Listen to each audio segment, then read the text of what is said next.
Genesis chapter 3.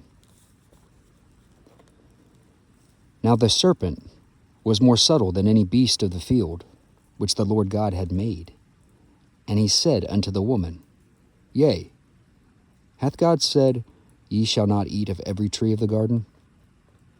And the woman said unto the serpent, We may eat of the fruit of the trees of the garden, but of the fruit of the tree which is in the midst of the garden, God hath said, Ye shall not eat of it, neither shall ye touch it, lest ye die.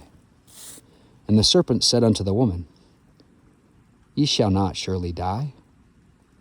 For God doth know that in the day ye eat thereof, then your eyes shall be opened, and ye shall be as gods, knowing good and evil. And when the woman saw that the tree was good for food, and that it was pleasant to the eyes, and a tree to be desired, to make one wise, she took of the fruit thereof, and did eat, and gave also unto her husband with her, and he did eat. And the eyes of them both were opened, and they knew that they were naked. And they sewed fig leaves together, and made themselves aprons. And they heard the voice of the Lord God, walking in the garden in the cool of the day. And Adam and his wife hid themselves from the presence of the Lord God amongst the trees of the garden. And the Lord God called unto Adam, and said unto him, Where art thou? And he said, I heard thy voice in the garden, and I was afraid, because I was naked, and I hid myself. And he said, Who told thee that thou wast naked? Hast thou eaten of the tree whereof I commanded thee, that thou shouldest not eat?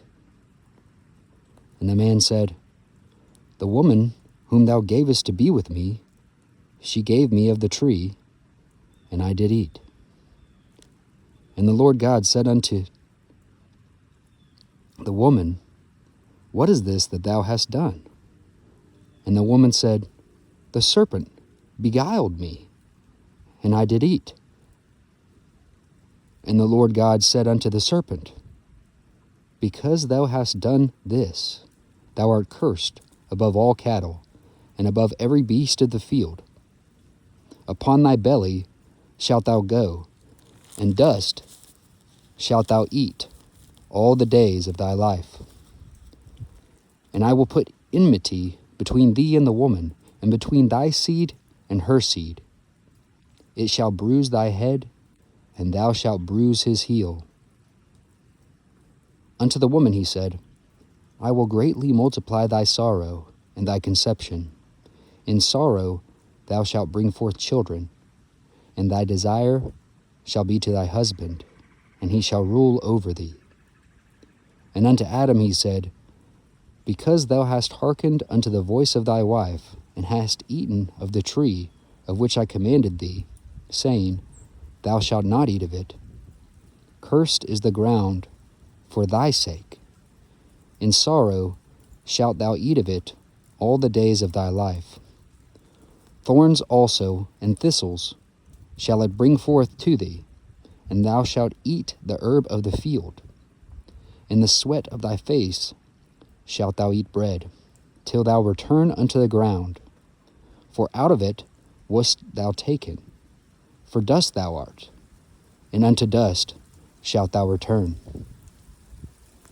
And Adam called his wife's name Eve, because she was the mother of all living. Unto Adam also, and to his wife, did the Lord God make coats of skins, and clothed them.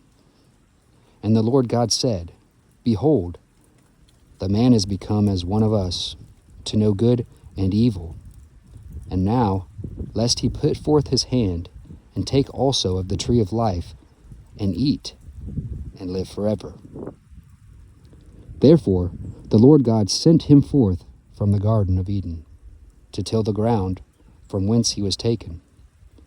So he drove out the man, and he placed at the east of the Garden of Eden cherubims, and a flaming sword, which turned every way to keep the way of the tree of life.